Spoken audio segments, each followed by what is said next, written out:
people talking about the AI, people talking about the audio, people talking about the netcode. Yep. And the cheaters. It's like someone should make a 3-hour video on all of those topics. Really, somebody should. I mean, I don't know, like, you know, because maybe 4 years from now, the problem will be fixed. Ha! Just kidding. It won't be. Spoiler alert, bitch.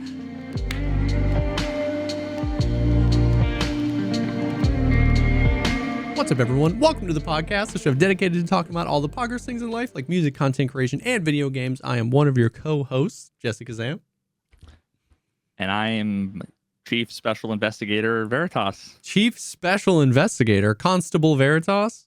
Yeah. I'm now officially a true crime content creator. Okay, yeah, because I saw you watching a case that wasn't the case we talked about.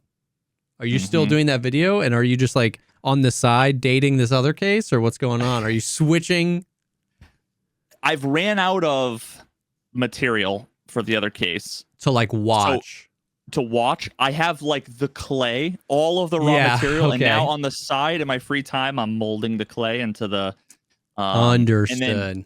And now, because I just spent like 4 or 5 months watching like flat Earth debates, I now have to play something and watch something. Yeah. And also be playing chess while texting my wife and talking to chat and streaming and playing Diablo at the same time. Otherwise, like, my fucking Zoomer ass lizard your brain is handle. just mush now. So gotta get Subway Surfers up. Yeah. So yeah, I was kind of like trying to figure out what I wanted to watch some stuff, and that was the sentence. That was the sentence. I was trying to figure out what and if I wanted to watch and stuff. And then someone mentioned like, oh, you know, this case just ended in a mistrial like a day or two ago.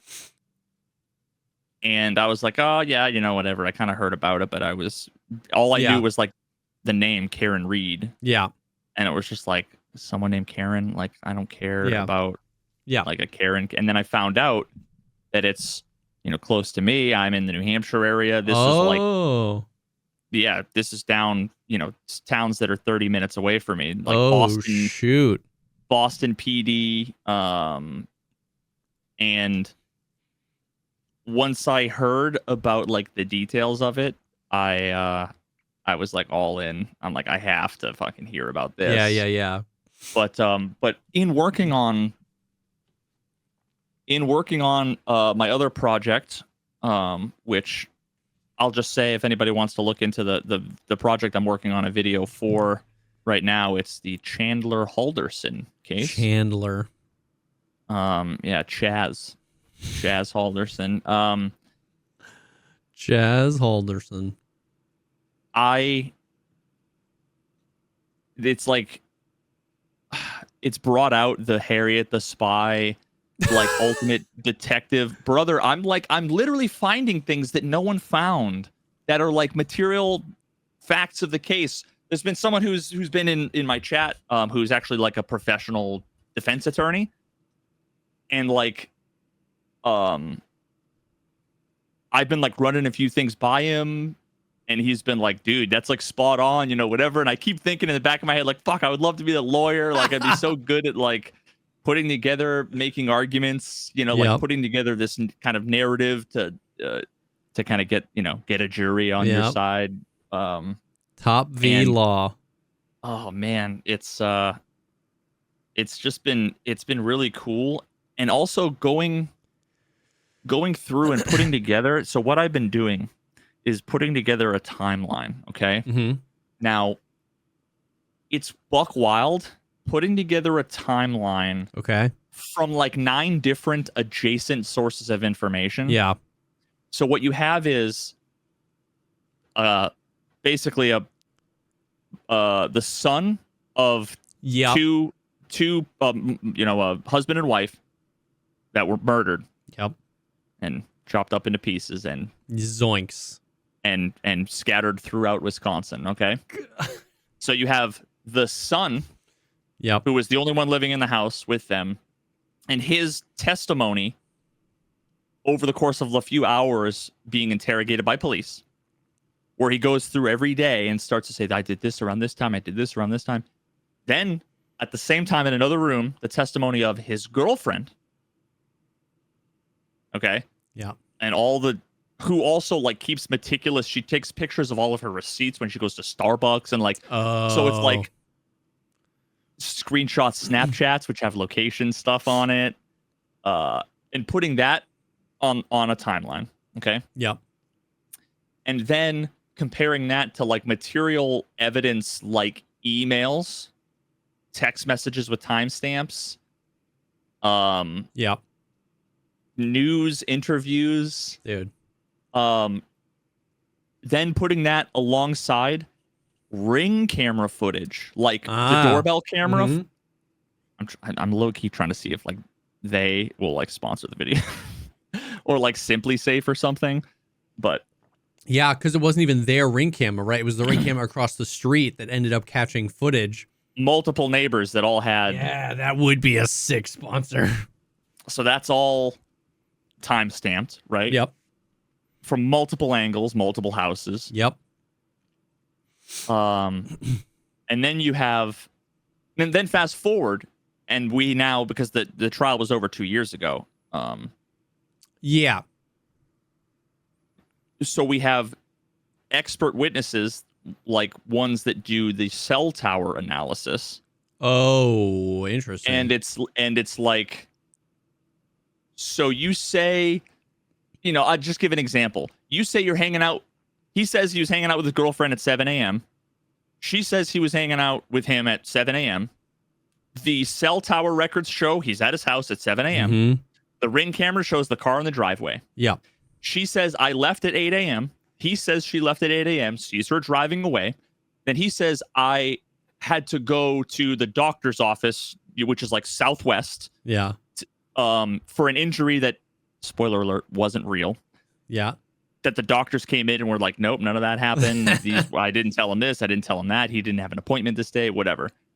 She says he went to the appointment. He's texting her back and forth saying, I'm at the appointment, hon. Yeah, there's no Wi-Fi. Signal's bad. All this stuff.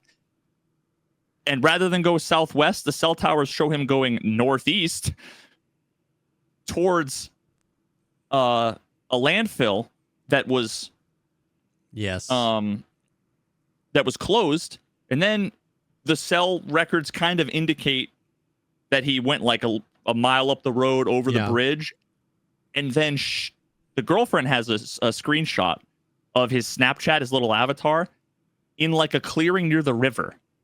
And she was like, what are you doing, babe? Dude. And then a week later, they find the mom's legs in the clearing in the woods.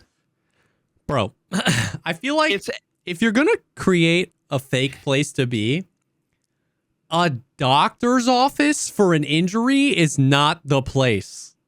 Not the for most a crime. Note-taking place ever. That's crazy. But this was separate from like, at this point, the lie that he had been injured. Was it happened before the murders, and it was a way for him basically to get attention from his parents, to get doted on by his parents and his girlfriend, but also as a way of and I'm not going to get into all the details, but basically he lied about everything in his life. He didn't have a job that he said he had. He didn't have an internship that he said he had. He had a job lined up at SpaceX down in Florida that he never had. He had an apartment and a car that he had already got set up down in Florida. He was going to move, bring his girlfriend. And then it was like, all of a sudden time came to do those things. He needs a way out.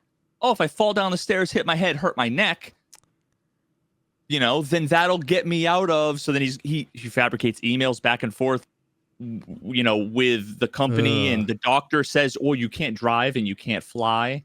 So then he misses orientation. Nope, I lost the job. So he has to have all these excuses, and it's this crazy web of lies.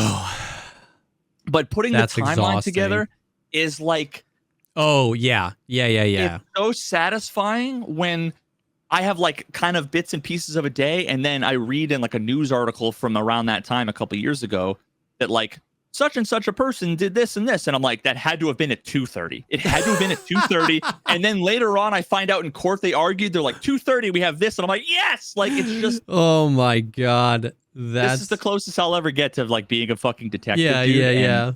And I love it. That's and now this Karen Reed trial is buck wild. Yeah, so all I know, so basically I'll tell you what I have basically think it is through the grapevine, and then you tell, because I've just like seen some clips, some randomness. But as I understand it, Karen Reed's husband died the night of boyfriend. Okay. The night of some party. And the general consensus is that the police are trying to frame it on her. Like, or at least that, like, there was her car. She backed into another car that they have on video that she backed into another car, but then they were like, no, she didn't actually hit the car. And then they're trying to say that was like, she hit him and he flipped 6 times and broke every bone in his body. I'm obviously being dramatic, but that's the thing. I don't know what people think actually happened. All I know is that, like, in the Karen Reed case, as far as I understand it, he's dead, and they're trying to pin it on her. The kid's dead. Yeah, the kid's dead. And apparently it went like mistrial or something today. I have mistrialed like 3 days ago or something, which is why it got brought up. Gotcha. So I will caveat all of this with, I heard a bunch of things in chat from people. It's been totally consistent. I have a feeling this is the case, but I also am only like 40% of the way through the trial. Yeah, okay. So, and I haven't gotten to like the defense, their case, in which I'm sure everything's going to come crumbling down and it's going to be fucking wild. Yeah.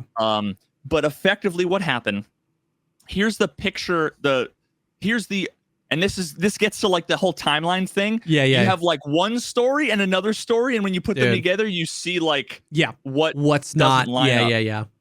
So trouble in paradise between a police officer. Yeah. Oh, that's right. The boyfriend was a Boston area cop and his girlfriend of a couple of years, Karen Reed. Yeah. There might have been like text messages, cheating, blah, blah, blah, whatever. Right. Okay. She was hammered. And again, this is what the district, the DA. Yeah. The prosecutor prosecution is alleging. Yeah. They were all at a bar with a bunch of people. All these people are like, there's basically like the cops. This other guy, who's O'Keefe, was the one who got killed. Okay. And this like family that is, they're just like a big family that have ties with like, half of them are cops. Okay. The other half of them are like best friends of like investigators. And they're just like a family that's half cops that are known in the town. One of the buddies is like a fucking alderman or something. I'm getting all the details wrong. Yeah. I'm painting the right picture. Yeah. So she got pissed at him. The families are the Alberts. She drops him off. And so they go to the bar. The Alberts and other people go to their house to have a party. They invite him and them back. She goes to drop him off and decides that she was like, fuck this guy, I'm mad, and backs her car up, getting up to 25 miles an hour. Oh, hitting him. Oh, yeah. Smashing her taillight, basically almost killing him. Yeah. But effectively, he was just out on the front lawn. Yeah. In the cold, of the house, right. In like a blizzard. Yeah. And he basically died of hypothermia. So, and what they have is his DNA on the bumper and the taillight fragments. The taillight fragments are found all over the like snow. Drive. Okay, yeah. And you have multiple witnesses, like first responders, friends, whatever, that heard Karen Reed say, I hit him, I did this. His DNA on the bumper. Yeah. Broken tail light. I mean, doesn't look good. Doesn't look good. Now let me paint a little bit of a different picture. Yeah. You got a body out front on the cop's lawn. Yep. Okay. And there's a body, and the guy has scratches on his arm. Yep. Like a goose egg, like a welt, a big swollen welt on his head. Yep. A glass, like bar glass, like Yeah. Like a pint glass or something. like a pint glass, like half shattered in the snow with like blood there. Okay. And you have, and I'm going to just shotgun out, there's so many details. Yeah. I don't know it well enough to like properly paint the picture, so I'm just going to give a bunch of details. You have somebody, one of the witnesses basically said what she said was, because what she did is she woke up in the morning and was like, where is he? Yeah. So let's just assume she didn't kill him. She dropped him off at the party and went home. She wakes up in the morning, texts him, no response. He doesn't come home. Yeah. She's concerned. She drives back over to where she dropped him off, sees him in the snow, basically like next to dead. Yeah. Freaks the fuck out, calls the police. And so what seems to be the case is that she was yelling, oh my God, did I hit him? Yeah. Did I do this? Yeah. Because like maybe she thinks like I let him out of the car and accidentally backed over him or something. For sure, yeah. Now, and like the 3 or 4 witnesses that heard her say those things in the police report, in like all the different testimonies, nobody reported that until like 4 days later or like years later. At no point was the house turned into like a crime scene. None of the people in the house, while there were people screaming, she was screaming and she was freaking the fuck out. The cops are saying she wouldn't shut up. She was screaming. Like, at no point did the people in the house wake up and come outside. Oh shit! One of the guys was a cop, a first responder. Didn't come outside. They don't come outside the house at all at any point during this process. Yeah. At no point was the house made a crime scene. Nobody was interviewed for days, weeks, or years. Damn. Someone who was there that night, who like left and who was probably, I feel like maybe did it. He wasn't her, someone related to them, that, or someone who drove them there or drove them home or whatever, because there's a lot of discrepancies as to who was there and when. Yeah. He wasn't interviewed until like 2 days before this trial, and it happened 2 years ago. Jesus, dude. Now, it turns out that the lead investigator on the whole thing is the guy who like owns the house, his like really good friend. It's like his brother-in-law or something. And again, don't flame me if I'm getting the details wrong. I'm just trying to paint the picture. He's very closely related. The kid who probably did it was like his ring bearer at his wedding when he was like 10 years old. He at one point confiscated her cell phone, was at the same time without a warrant, and was texting his high school buddies talking about how he was looking for nudes and couldn't find any. I saw a clip of that where the defense attorney was reading the. I haven't gotten there yet. I've just heard about it. I haven't gotten there in trial. That's the only other clip. The other clip I've seen is some police officer disposed of his phone after he was told not to dispose of his phone. A day before he was told not to dispose of a phone, him and the other guy who probably was involved. Yeah. Both got new phones. Yeah. A day before they were given a court order not to dispose of anything. Yeah. Which they would have been told by their investigator buddy ahead of time. Yeah. He got rid of his dog. 7, 8 year, 10-year dog they had. They rehomed it after this all happened. He renovated his basement and then sold his house.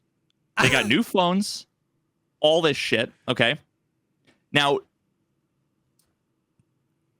Jesus. This is the most egregious thing. And again, I haven't even really heard. Yeah. I haven't heard. Everything I know has been just from Cross. So right now the prosecution is doing their case. Okay. Yeah. All I've been watching basically is like the Cross from the defense attorney grilling the people about everything. Yeah. And all of them are basically like, I don't know. I wasn't there. I don't know anybody. No, I've never talked to any of these people. They're not my friends. I don't know what they're not my. I don't like just totally trying to distance themselves from everything, denying everything to Damn. like extremes, to like ridiculous extremes. Like this person's your best friend and you don't know the last time you talked to them, but you texted them 60 times yesterday. Yeah, like yeah, shit, yeah. like crazy shit like that. Okay, but here's the crazy part. So basically no one was like interviewed. There was no investigation done. When they were interviewed, it was like all of them all together in the guy's house where it all happened, with the investigator basically being like, in a way that you could easily construe as like, let's get our story straight. Yeah. There were no like proper reports done. The dates are wrong on the reports. The facts are wrong on the reports. It's all crazy. They didn't take any pictures. The pictures they did take are like these grainy ass in 2022, like grainy low res garbage photos. Jeez. So now here's how they went. The day that this all happened. Yeah. The like 2 cops that came, they didn't see anything other than the glass, the broken glass. Yeah. And like the drinking glass and some blood in the snow. They had the bright idea to go get a leaf blower and we're like, bro, like blowing the snow. And actually, surprisingly, it didn't do a bad job of like kind of slowly removing the snow. It like wasn't the worst thing, but still, like, even that you considered it is brain dead. Okay. Yeah. To a crime scene, potentially. Now, part of the problem was usually they would go to like the state, and the state like troopers, or maybe not state troopers, but like some state law enforcement officers were the ones that would like do crime scene stuff. They basically said, because he hadn't died yet. He died like in the hospital that morning because he was like an icicle and they just couldn't revive him, but he wasn't dead. In order to be dead, you have to be room temp and no pulse. So they were still, so basically they were like, he's not dead. There's no investigation. There's no homicide. So then these schmuck little small town cops are like trying to do CSI without knowing how to do anything. So what they did was crazy. Okay. So they leaf blowed whatever, and they just found some more kind of bloody snow and the glass. At no point did they find any pieces of a taillight. But then like 3, 4, and 5 days later, a random cop drives by and sees a piece of like taillight in the yard. And they found 30 or 40 pieces of taillight in the yard days later. This is where it gets crazy. They wanted to process the blood. Yeah. Okay.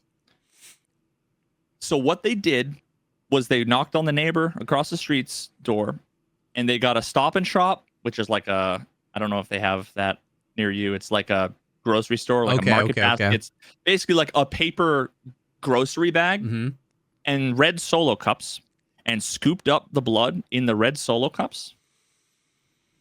Now, first of all, blood in plastic, you're not supposed to put plastic, like it's just not.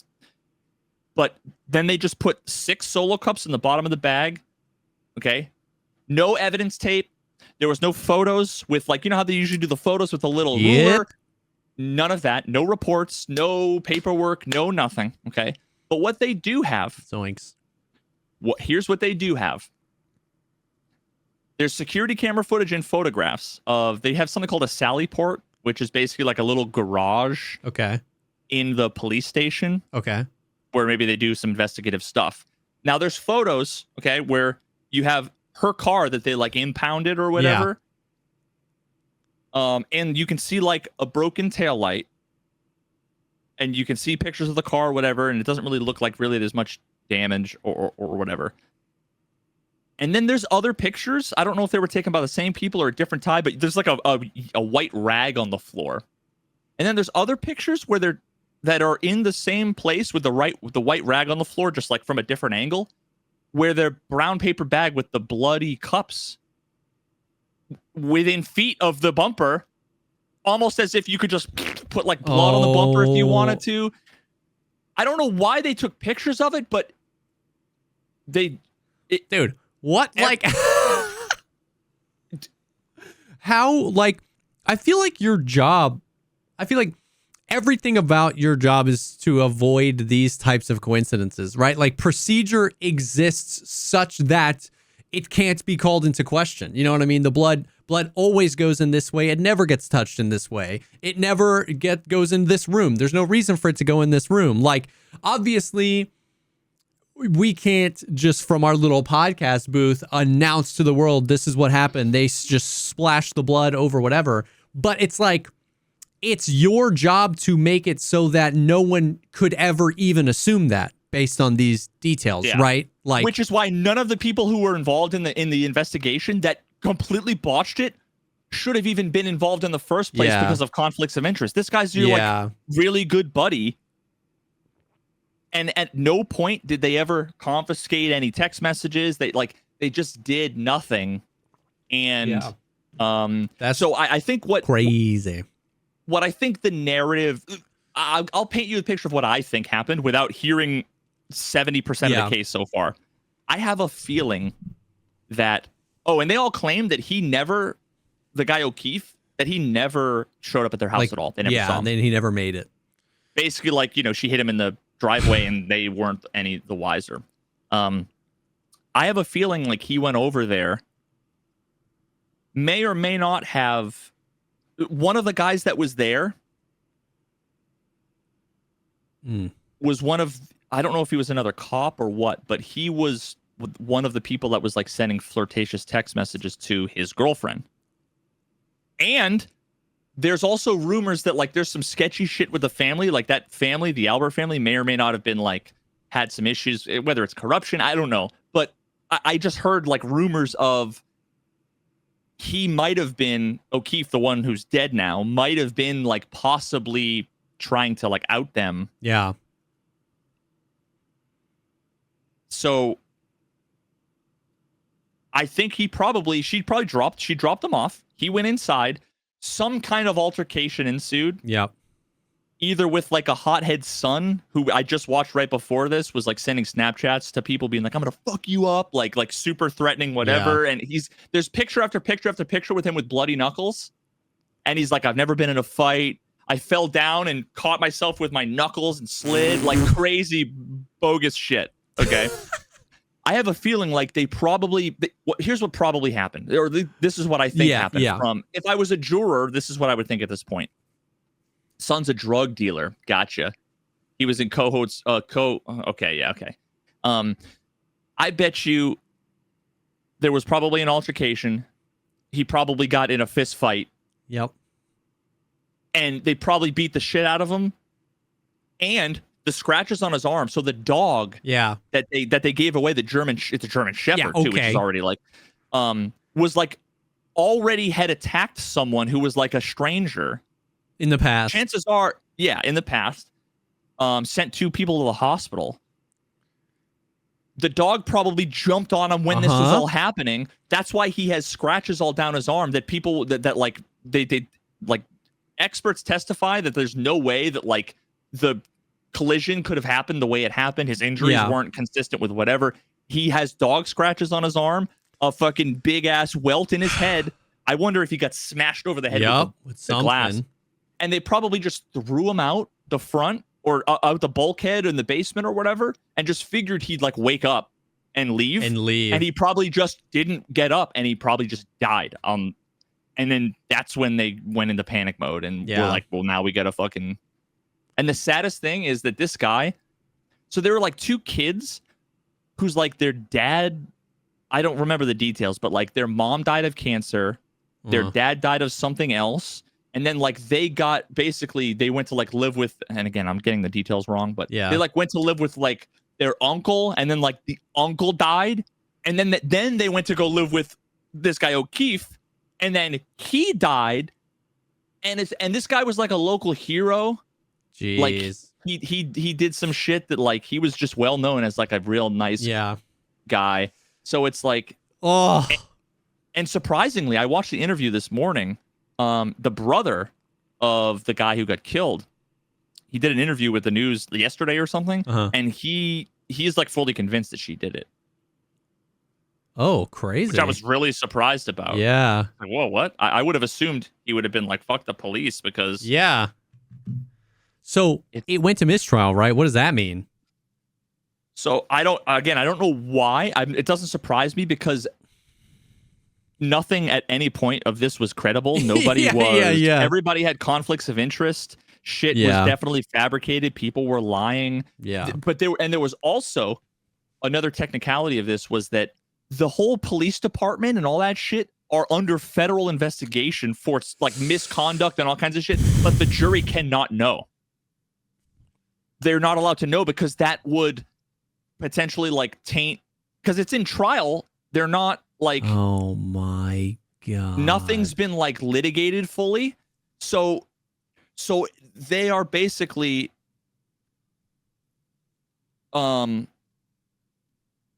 they're basically like unable to, they can't let any of that into court.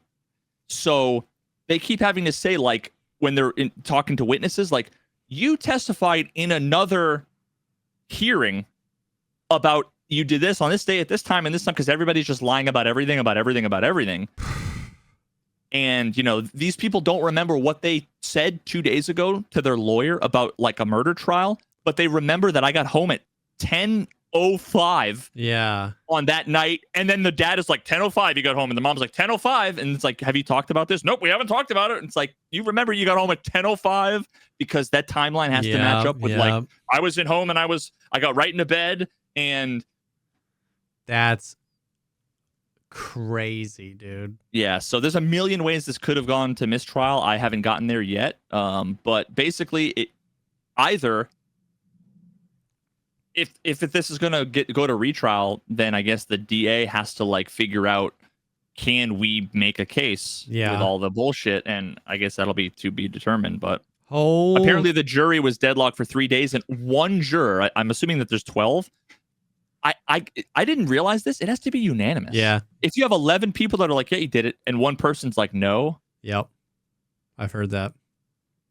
Unanimous or nothing. Which seems fucking bogus, because all it would take is to find out one of the witnesses and fucking bribe him. Yeah. I don't know. Yeah. Crazy. So anyway, crazy. And I've just been playing Diablo, and chess, like, lawnmower sim, and just like watching the trial. Holy cow! I've gotten bits and pieces of it in clips. Like I saw a clip of the defense attorney grilling the guy on why he got rid of his phone, and like, did you destroy the SIM card? And he didn't want to say anything, and it was so funny because he was like, you got rid of your phone, and he was like, yeah. He's like, did you destroy the SIM card? And then he's like, he really didn't want to say anything, but then what he got to was, if I was going to dispose of a phone, I would snap and cut up the SIM card. And he was like, well, did you get rid of your phone? He was like, yes. Did you cut up the SIM card? If I was going, I don't remember. If I was going to get rid of a phone, I would. It's like you're saying it, but he just didn't. He just refused to say, I cut up that SIM card. Is that I did dispose of the phone, and if I was going to dispose of a phone, I would cut up a SIM card. Did you cut up the SIM card? Listen, it was just like, dude, how is the judge just not like bitch slap these dudes and be like, answer the goddamn question? I don't know. This judge kind of sucks, actually. I don't. Oh my God, it's crazy. It's super fascinating how this all works, especially in modern day, because like, here's the deal. The jury, this went on for like a month or more. The jury isn't allowed to talk to anybody. They're not allowed to go on social media. They can't watch the news, right? So they're not allowed. They cannot know anything. Okay, so what happens is they're like, we have to talk about a thing that we aren't sure if we can talk about in court. So they kick the jury out, and then live stream to hundreds of millions of people the conversation that they're not supposed to hear. And you're like, there's no way they're not. Dude. It's buck wild. That seems so weird, bro. So wild. But my new favorite mini game is basically objection bingo, where it's like, especially when my defense attorney bunny's in here and I pause it, I'm like, yo, that was objection. That was, and just calling out the different objections that I learned from the fucking Amber Heard Johnny Depp trial. Dude. Oh my gosh. That's crazy. That's so wild. Yep. So anyway. Dang. Well, that's, fascinating stuff. And I'm excited to see the progression of the Chandler case, and that turning into a video. That's exciting. So yeah. But other than that, we did got quite a bit of stuff going on, kind of surprisingly in the Tarkov sphere. But before we hop into that, I do want to take a quick second and thank the sponsor for tonight's episode, and that is Mando. And specifically, Mando's 4-in-1 acidified cleansing bar. Listen, I traveled recently, and I'm traveling again recently, and so this actually is super appropriate. But when I'm traveling, I'm always bringing too much stuff. Like, I buy a little bottle of shampoo and a little bottle of this, and I only use it a tiny bit, and then I end up throwing them away because what am I going to do with these little bottles? But nothing can have over a certain amount of ounces, whatever. It's confusing, but Mando's got a 4-in-1 acidified cleansing bar. It is basically a 5-in-1. You can use it as deodorant, shampoo, face wash, body wash. You can use it as a shaving lather. It's a little bit of everything, and it's in a bar. So you take it with you. It's not liquid. You get home. It's a usable thing. You just throw it in your shower and you use the rest of it, right? Boom. It's nice. So that's really cool. And then additionally, they have tons of other stuff that they sent us, like the wipes, which wipes are just the goat. Oh my God. What, dude, why everybody should have wipes. Wipes are the goat. Shower on the go, clean you up, all sorts of stuff. They've got tons of different stuff. Their scents, this is what we talked about before. Their scents are super unique and like They're so good. Yeah, it's more like cologne quality scent than like soapy strawberry kiwi. You know what I mean? I don't know. Yeah. Dude, I was just camping. I actually talked about this last week. I was just camping I told my wife, I'm like, don't forget to pack the wipes. Dude. Because we went out swimming, came back, we were roasting some marshmallows. You know, you hang out in the sun for a while, especially chasing after little kids. You get all sweaty and nasty, and it's like, yep. I don't want to go in the RV and like shower in her parents' RV. Yep. The wipes, dude, will just make you feel nice, refreshed, clean, smell good. Yep. No lie, my grandmother was like, "Are you wearing cologne?" I hugged her goodbye the other day, and she's like, "You smell so nice," and I'm like, "Yeah, Grandma, nice. Bye Mando." Yep. Bye Mando, Grandma. Yeah. So they've got the 4-in-1 bar. The 4-in-1 liquid, you can get it in a tube as well. Once again, it can be used as deodorant. When it's especially with the liquid bottles, you can put it anywhere. You know what I mean? Anywhere you smell. And it's nice. It's nice that it's easy. Bada bing boom bow. You can do it. Their starter pack bundle is great. You get a solid stick. You can choose between the 4-in-1 bar or the 4-in-1 tube. You get a free mini body wash and you get some of their wipes. Their stuff smells good. It works. It gets you from being stinky to smelling good. So the Mando starter pack is perfect for new customers. It comes with the solid stick deodorant, a cream tube deodorant, 2 free products of your choice like the mini body wash deodorant or the deodorant wipes, and free shipping. And we've got a discount code for the podcast listeners. New customers can get $5 off a starter pack with our exclusive code, which equates to over 40% off your starter pack if you use code POGCAST at shopmando.com. That's shopmando.com. Use code POGCAST. Thank you so much to Mando for sponsoring this episode. Are you sweating on the jury stand or the witness stand? Do you need to clean off the blood of your victims? Oh, damn. Oh, man. Okay, so in the gaming kind of sphere, we kind of just got so they did some they were at TwitchCon. Man, let me actually What, EU? Yeah, TwitchCon EU, which I was actually invited. A game was gonna fly me out there, but I didn't have a passport. It was super late notice, and I was like, damn. I know, dude. I wanted to go, but it was super late notice. Oh shit, that reminded me. I gotta get my real ID. What in the cluster am I doing? Okay, I'm clicking on this. Let's see. Okay, so I'm not going to be able to do a super TLDR because I only saw a few clips, but they did the arena. They did some arena stuff there. That was their big push. They were allowing people to play the new game mode, which is basically search and destroy, where it's like you got to plant the bomb and defuse the bomb, right? So like that, people are mad excited about that because I mean, it looked fun. I watched some of the gameplay. It feels like kind of what arena, a game mode that really should have been there in the beginning. But it looked pretty cool. There was a new map. The new map looked really cool. What I was more concerned with was the they updated some of their spectator tools.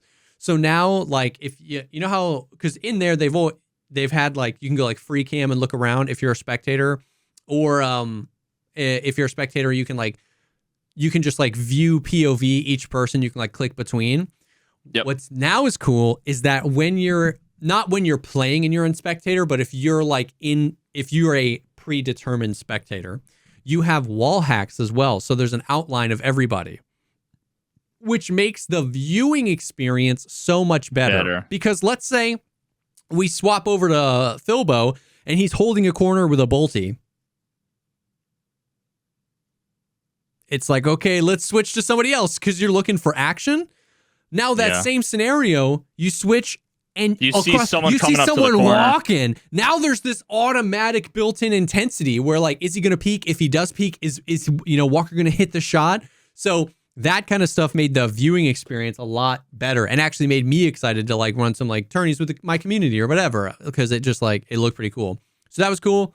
Then Nikita and Yuri did some interviews.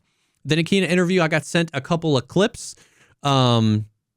They're basically still planning the persistent character and the seasonal character, like where you have two characters, you can play either or both. One of them is going to wipe with seasons and one of them is going to persist forever. Which like, that's all.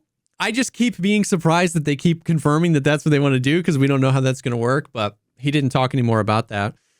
He talked a little bit about, this was fascinating, bro. He talked about, and I imagine this is the seasonal character he's talking about. You're going to be able to have modifiers that you choose to your experience when the wipe hits. And this might not be the example he gave. So, but like, you can choose, for this wipe, I will forfeit my secure container for 20% bonus XP every time I survive or something. And I was like, so he gave like one example. It was like that, where you don't use your secure container, but it wasn't just I'm giving up something. It was like I get something in return. I'm thinking almost like Project Zomboid, like when you create like a character, there's all the like plus and minuses when you're, putting attributes and stuff like that. So that was once again, go watch his interview, go watch the clip, but it was super interesting. I had never had that idea before. I'd never heard that idea before, and I had never considered that. It kind of makes sense through the lens of, if they are going to keep up this wipe thing, but the wipe isn't content related because the game is 1.0, then that's sort of a way where like the season, you should chime in and do it a certain season. Maybe if you do it this way, you get like a certain achievement for doing a season with no container or whatever. But I found that to be interesting. I think that is cool. I mean, I feel like not having a secure container would, if nobody had a secure container, the game would feel different. I feel like so different to everyone. So different. Not only because it would feel different to you, but because it would feel different to everyone. So everyone would play different, which makes it would potentially be a completely different experience. Although part of me wants to say like you would need special slots for like keys, but then if you do have special slots for keys, then the kind of part of me wants to say like, well, then it's not actually really that much different, because because thinking about that, like thinking about not, because even when people do like hardcore runs, the rules are always like, I can't use my container except for keys. You know what I mean? Because like, you're never going to always hit like the cult part 3. You need to get into the marked room. It's like, how many marked keys are you going to find? If you find one and you die with it, it's just like GG's, you know what I mean? So that would be, I mean, it's interesting stuff. And it seemed like it was going to be pretty big. Oh, he talked again about the prestige system. And he said that was like pretty fleshed out, and like, I don't remember. I forgot about that until just now. I got my stuff ready for the podcast for like the patch today or yesterday, but I forgot about the TwitchCon stuff. So there was some interesting stuff there. And then like the other guy, one of the other guys that works at BSG did an interview as well. Airwing did a video on it and he was like, why is nobody talking about this? And it was like in a bad way. Like they talked about the audio apparently and everybody was like, ugh. So I don't know. I didn't consume a whole lot of the content from TwitchCon EU, but what I did was interesting. Nikita talked about the Scav Life DLC, but then he also talked about like a sniper DLC. He didn't give any more information other than that, but a sniper related DLC. So interesting stuff. He also mentioned again that they're basically like blitzing towards 1.0. It's sooner than you think, but not soon. Haha, LOL. So they're tossing around interesting ideas and there's some cool stuff going on, but we'll see. Now, that led to, we got a patch yesterday that we were supposed to get, as per the roadmap, we were supposed to get it in June. And then they said they pushed it to July, but then they released it July 4th. So they didn't push it that far. But the patch was pretty heavily PvE side focused. They made it so that solo raids are now hosted on your local machine. So people are getting in like 8 seconds, just like boom, right in. The problem is, and any PvEers in the chat, let us know if this is your experience too. People are like, game runs like Duke. Like people are just getting like 28 frames on customs in a solo raid. Now, I don't know enough about computers or systems or whatever, but apparently it's just, I guess people with crappy PCs, it's just running like Garbo if it's hosting it on. I would have expected it to run fine because it's not having to deal with any networking or anything. I know it still has to spawn all the AI entities and all that kind of stuff and the loot, but I haven't done a single PvE raid, so I have no like before or after, but all I know is the overwhelming consensus from my chat the past 2 days has been like rip PvE mode. I'm now not playing solo because it performs so bad. I need to play with friends. It seems contrary to what I thought that was going to be an unmitigated W, putting it on the local machine because then people would get in so fast, but yeah, I mean, remember me no. I mean, remember Factory tagged and cursed? Yeah, horde mode. Granted, horde mode. Yeah, granted, this is like the extreme, but you were getting 4 FPS if you were lucky. Yeah. I guess my thing though is that anytime I've done a lot of offline raids, back in the day to get like screenshots for videos for like thumbnails or whatever. If I go offline and then set the AI to as online, right? I don't want more or less than a normal raid. I feel like my performance has always been the same.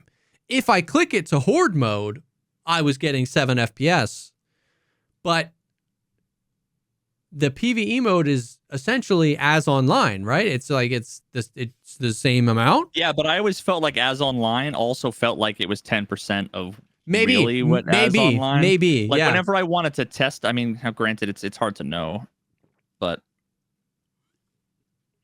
yeah, I don't know. Once again, yeah. I don't have a dog in the race. I'm not here to say that the PvE update was a huge L. All I know is that a lot of the people that have been playing a lot of PvE were saying that they're really, really struggling now. Really, really struggling now. And then there were a few hours after the patch where there were just tons of backend errors in the PvE mode where they would finish a raid. They would get to the extract. It would say error 5,000, and then they would get back to their stash just with the kit. Basically, that raid, there was you couldn't progress. You could get into raids instantly, but every time you got to the extract, it would just error and then go back as if you had not gone into that raid. That seems to have been fixed since then. But yesterday morning when the patch came up, there were some issues with that as well. The other thing is they adjusted the AI in PvE mode. And listen, I know. If you're a PvE Andy, that's totally fine. I know that the AI needed work in PvE mode. I know the AI PMCs were cracked, but it just is. It hurts my soul a little bit that there were a list of 47 changes to the AI in PvE when we've been begging for changes to the AI in the PvP mode for forever. But like some of the stuff that they're, and actually, yeah, so some of the stuff that they changed, the AI PMCs now pick up items, they loot crates and bodies, and they try to choose the most valuable loot. The AI PMCs now pick up weapons and equipment, and if they find better equipment, they'll replace theirs with it. AI PMCs can travel all over the location. They build routes to points of possible loot concentration. They move in tactical formation. They now extract from the location if they have collected enough loot or enough time has passed. They now sprint more often when moving in open terrain. They will now react to an enemy if information about them came up from a nearby bot. For example, if you are spotted by a bot and the bot yells, all bots, regardless of faction, will hear it and decide to move in your direction or take cover or perform other actions. AI scavs will travel all over the location now, searching for valuable loot. Scavs are less picky about the loot quality than AI PMCs. This is the first iteration of the AI improvements within the PvE mode. In future updates, we also plan to refine the tactical behavior as well as the interaction systems between AI factions. So that says a few things to me. One, it seems like they're just continually trying to do what the modders have done in SPT. I don't know if you've seen any of the footage from the Sane. It's called Sane, S-A-I-N, which is a mod for the AI in SPT. And it's like, it's crazy. It's like a sliding scale of like Tarkov. Do you want Tarkov AI or do you want an AI that is indistinguishable from Landmark or Willers? Like there was a clip of Clean playing SPT where a AI PMC literally jump crouched around a car pre-firing him.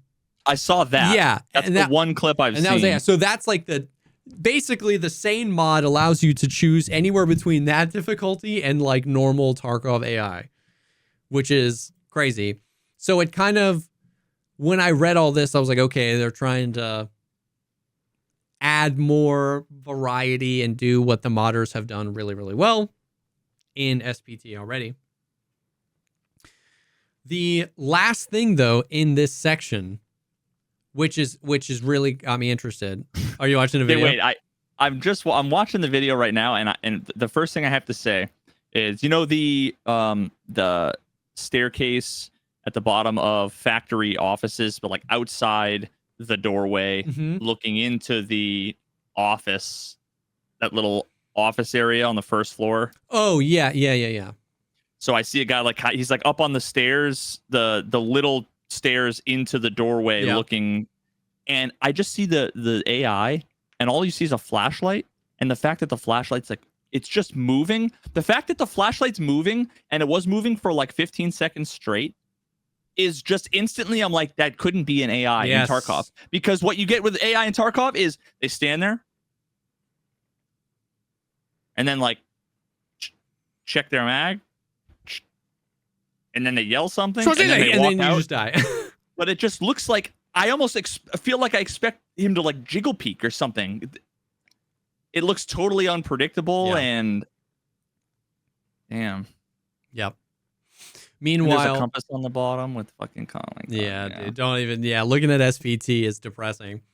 Meanwhile, in Tarkov, I have two experiences. One, I was on streets, and above Lexos, where Caban is, there's these like land bridges. The bridges above the buildings that only the AI can get to, and there's sniper scavs up there. And recently, my new favorite game in Tarkov is I see an AI, I scope on the AI, and I just wait until they shoot me. I like minding their own business. I'm 200 meters away in a dirty window, looking through a pane of, and I'll just sit on their head, and then they'll yell and turn and shoot at me. Enemy spotted. Yeah. But so I was doing that. There was one of the sniper scavs, and I was looking up at it, and it was looking the other way. And it was one single frame.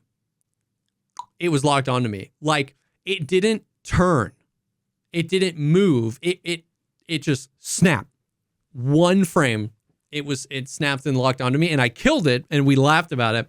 And then secondarily, the other clip, I was playing with Desmond, and we were fighting Kolentai, and Desmond was below me.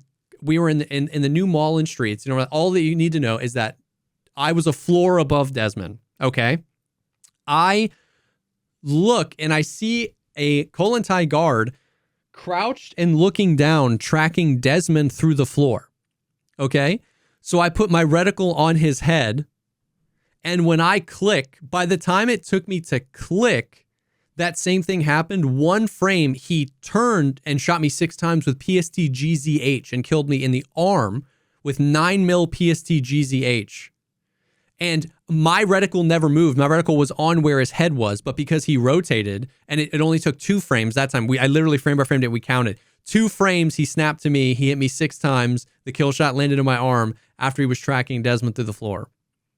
So it was just, I was like, what are you supposed to do? You know what I mean? That's what we have. So once again, that's what we have. And then I read 43 adjustments to the AI in the PvE mode. And I was like, bro, please give me some of this. Now, once again, the last part of the patch notes in that section is, in future updates, the necessary mechanics will be moved to the PvP mode. So what it seems like is they are potentially using the PvE mode because it's so AI focused to test AI changes, and then the ones that are successful move to PvE mode. All I'm submitting is that it can't get worse. So just send those things over now, and if you need to change them, change them. But like, it would just go such a long way if any changes were made in the PvP mode. Because like, we've been begging for changes in the PvP mode for 6 years, and the PvE mode's only been out for 3 months, you know, so, but I do get it as a testing ground for AI related changes. I'm just a little salty, you know, I'm just a little salty. I've had a bunch of people come in. I get one a day where someone comes in and they're like, can I just vent about Tarkov for a moment? And it's like first time chatter. And it's like, sure, man. I'm watching a fucking murder trial playing like Zootopia or some shit. And they're like, can I vent about it? I mean, and I get it, right? I get it. But it's either that or it's like, hey, man, can I ask you a question? I'm sure you probably heard a million times. And I'm like, sure, man. It's like, it's actually at this point, more people have asked, can I ask you a question you've heard a million times? I've heard that a million times. So just ask the question. Yeah. It's, you know, when you come back to Tarkov, you know, it's like, don't. Yeah, there's like a 99.7% chance I just never play the game again.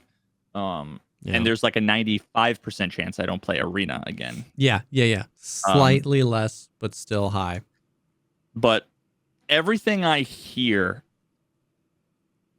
and this kind of, this whole week, it harkened back to how we ended last week. Yeah. About the audio and me being like, brother, it's like people talking about the AI, people talking about the audio, people talking about the netcode. Yep. And the cheaters. It's like, those 4. And it's like, someone should make a 3-hour video on all of those topics. Really, somebody should. I mean, I don't know, like, you know, because maybe 4 years from now, the problem will be fixed. Ha! Just kidding. It won't be. Spoiler alert, bitch. Yeah. It's depressy spaghetti, but it's true. It's true. Yeah, no, I mean, like, it's... Tell me a problem that's in the game now that didn't exist 4 years ago. Yeah. No. In nearly identical form. Yeah. And that's once again, that, like, I've been thinking a lot recently about how we vacillated back and forth between, you know, like, remember this wipe brought a ton of good changes, and then I was like, man, remember there was that episode where I was like, Tarkov's in the worst state it's been in, even though whatever. And then in the past like 3 months since the Unheard thing happened, every single change they've made to the game has been like pretty overwhelmingly thought as a W. Like, obviously some people don't like it, and like the armor thing, some people still think maybe it needs to be adjusted, but almost everybody thinks the armor thing is a W. The changes to the headphone hearing distance, the inertia, the strength, the endurance, the, like, all of these things have been huge W's, but I mean, it's basically what we predicted. What we said many years ago was, you can have really good mechanics in the game. But if the audio is bad and the netcode is bad and the AI is bad, the game won't be fun. And so we were like, I think a game with better audio, better netcode, and better AI is more fun even without the cool mechanics. And 4 years later, many cool mechanics have been added to the game that are W's. Many things people have struggled with have been changed in a good way. But the audio, the netcode, the AI, the cheaters, those remain the same. So it's like I should go back and find the earliest episode of the podcast where we said that, which is like, you can add all these cool things to the game, and those things can be like objectively good decisions and add value to the game. But a game like almost can't be fun when these core pillars are so bad. And so here we are 4 years later, and it's like, and that's where you get the conflict, where it's like, oh, these changes keep being good changes, but the game feels worse and worse and worse. And it's less that the game is feeling worse, but it's more that our ability to deal with the bullshit, like the fuse gets short. So the game doesn't necessarily play worse and worse. It's that the fuse gets shorter and shorter. And so, we're just in such an interesting, I mean, we're in a spot that us and many others would have predicted 4 years ago, which is if none of these things get better, it's not going to be good, even if you add cool mechanics. And here we are. I mean, imagine an alternate universe where they released the game that was like 10.2. Yeah. Where they released that game 10.2, except they added the hideout. Yeah. Hideout, flea market. Maybe I forget what versions those all came out. No, right? yeah, But like, I get what you're saying. Where they released the game from years ago. Yeah. With those things fixed. Yeah. And then at that point, they could have just pooped out maps and guns. Yes. And like, don't change any mechanics. Don't change any mechanics. I played 10,000 hours, right? Without any of the new mechanics that are all great. Yeah, they're great. But would you, if you could get rid of, now this is actually, I think, an interesting question. Okay. If you could choose between, they fix the sound, the netcode, and the AI. I won't even say cheaters because that's just a different animal, a different ball game. It's a different animal. They fixed those things. Yeah. Yeah. Would you give up? Yes. The hideout? Yeah. Vaulting? Yeah. Ugh, that's a hard one because I love vaulting. But I would. I gotta make. I gotta make. I it know. hard, I know. Right? Like the hideout, vaulting, and flea market. Flea market's almost like cheaters, where it's too. Because then the question is, do we have like the old economy or the newer economy? Like so much of the economy has been engineered around the flea market, so deleting the flea market. Assume the problems that would make with quests and whatever were also fixed. Like, let's just, again, this is like a hand wavy bullshit kind of thing.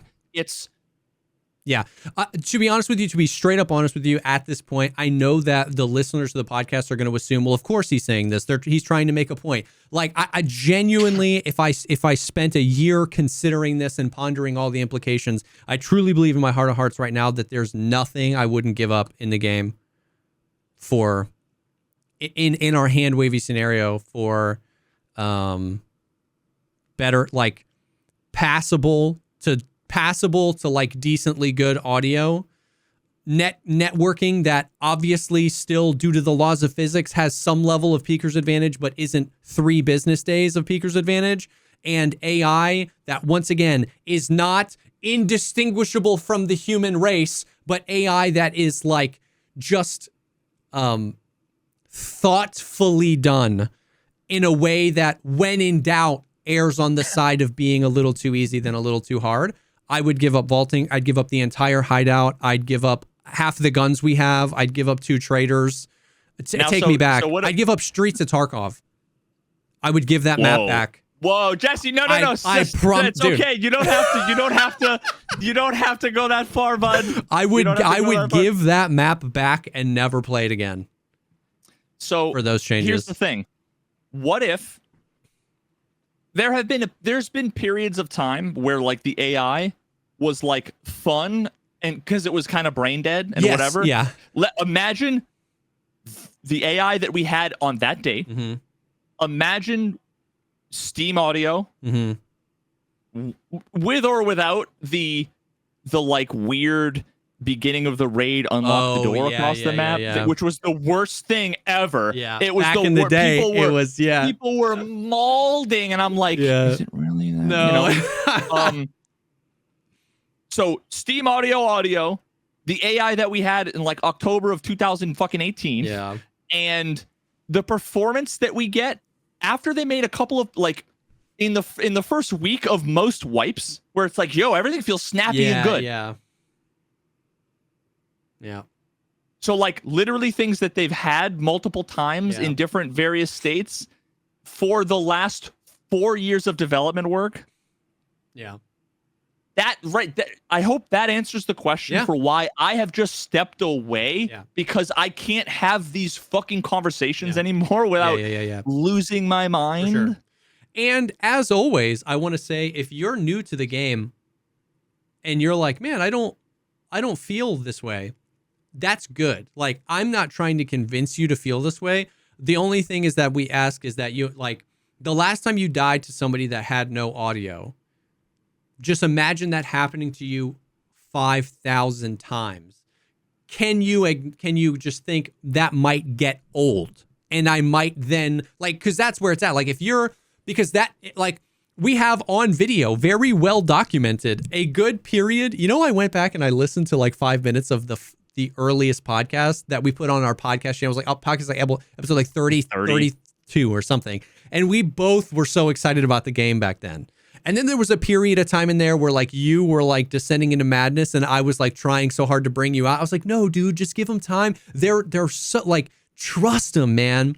So it's very well documented that I was in a honeymoon period while you were growing weary. While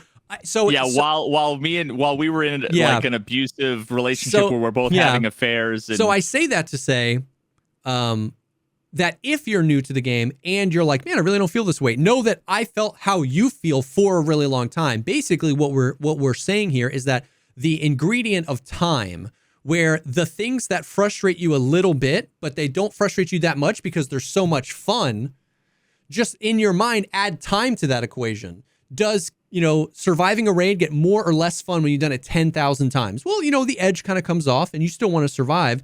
And then getting killed by somebody with no audio, that 10,000 times is going to get more or less frustrating. So it's just like, and if you never get there, that's fine. But that's all I'm saying is that, like, that's where we're at. But yeah, so here we are 4 years later, 5 years later, and my biggest complaints of the game are the biggest complaints I had 4 years ago, even when I was super excited about the game, which was, man, if they could just lock down the netcode, if they could just get the audio in a better spot, if they could just get the AI to, not be so inconsistent, we would, and so here we are. So now that being said, all that being said, they did add a few other cool new mechanics in this patch that don't address the audio or the netcode or the AI. There's a new wish list that is actually pretty thoughtfully designed in that if you have something on your wish list and you find it, it's outlined in blue. Like, it looks pretty cool. And then you can create, they added 5 categories to your wish list. So basically you right click on an item and you click add to wish list, and then a drop down box comes up of like which category you'd like to put it in. And you can put it in like hideout items, like hideout related things, barter things, just like favorites. There's a few categories.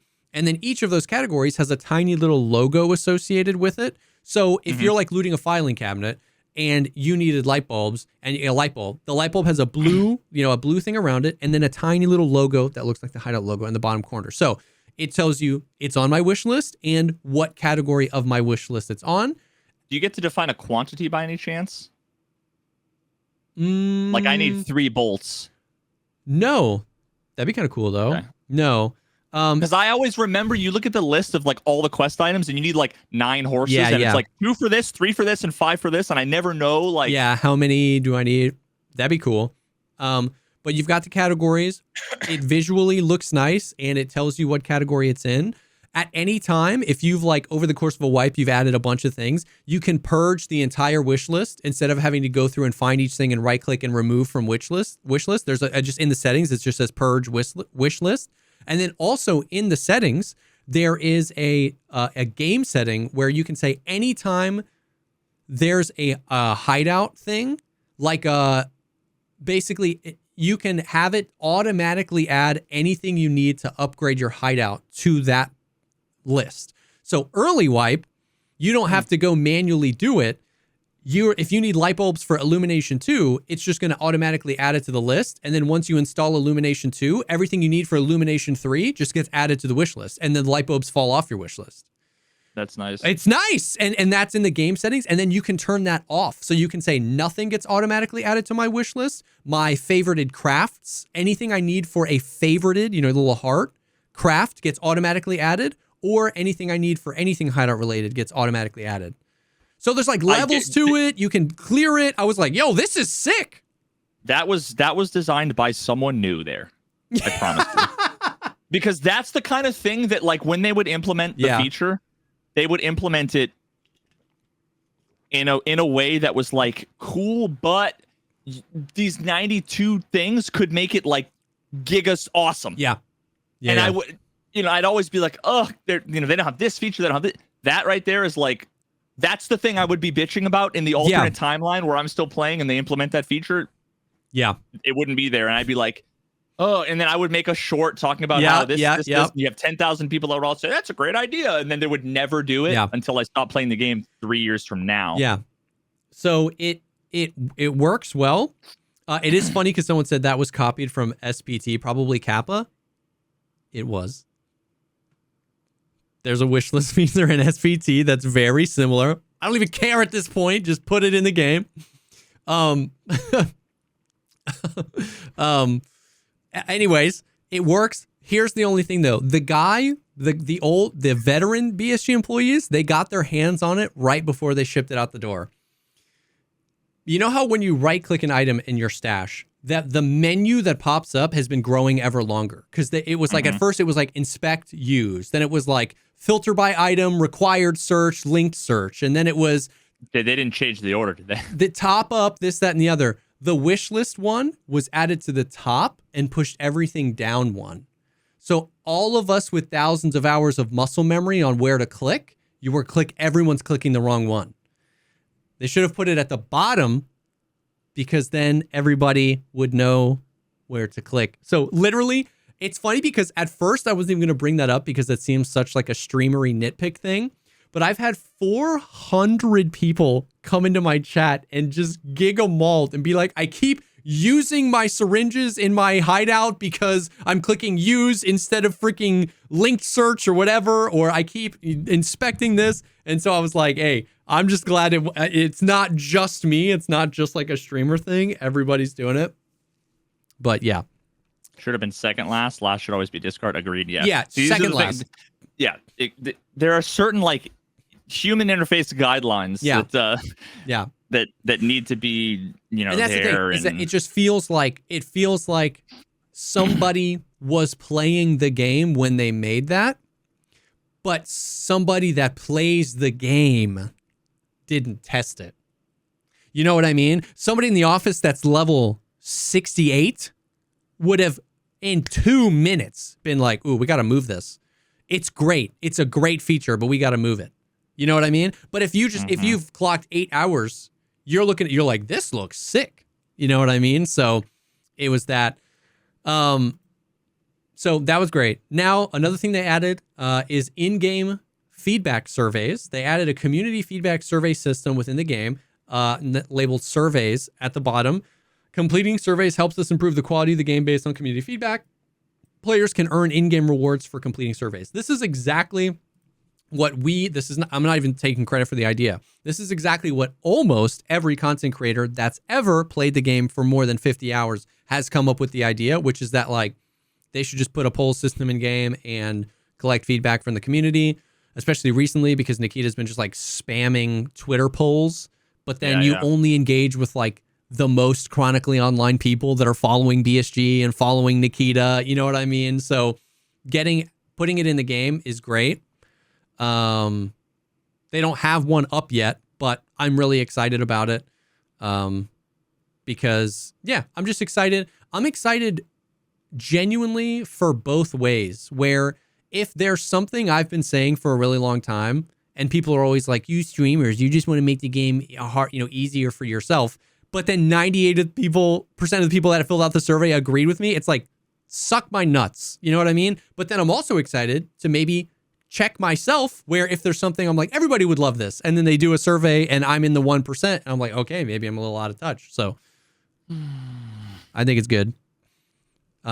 Same thing though. They put that at a spot down at the bottom where everybody keeps clicking on it instead of something else that they were looking for, which I just find to be hilarious. God almighty, dude. Yep. New outfits that are purchasable with the Ligma medals from Arena. The what? The Ligma medals. The Lega medals. I call them Ligma medals. Yep. Nice. You can now wipe your PvE profile if you would like to, and you can wipe your PvE and your PvP progress at the same time, or you can wipe them independently. You now get compensation when you report a cheater and they get banned. We don't know what that is. We don't know how much it is. It was originally... Okay, a lot of stuff that's been happening or have been things Nikita explicitly said were never going to happen. This was one of them. Pesley asked him about that. He was like, no. But now I feel like I heard this before. Was that like in patch notes or something? Well, they talked about that they were going to add it in one of the podcasts or something. So we've talked about, but now it's in. I haven't gotten a compensation yet. I don't know if it's in proportion to what you had on, because what everybody wanted was like the Cycle Frontier did it great, where if a cheater got banned, you just got all your gear back. That was crazy, but I don't know how their like back end ID system for gear works. So everybody was like, you should put that in Tarkov, and Nikita was like, no shot. But then people were like, well, what if there was just some compensation? And then he was like, maybe. And then now we get it. So I haven't got it yet, but it's in the game. They did some balancing stuff to they lowered the recoil of a bunch of bolt actions. They increased the amount of scopes that spawn in raid. They increased the leveling speed of hideout management and crafting skills. I play approximately 1,000 hours per wipe. I've never had even close to max of either of those skills. So they were just like off the table. Like, you just have to churn crafts as your full-time job to get those max. They made that. They removed the hearing distance bonus from the perception skill, which is a W. It's one of those things where, like we've said before, it might not have been as big of a deal as people thought it was. But that was like removing Thimerosal, and never mind. Never mind. What?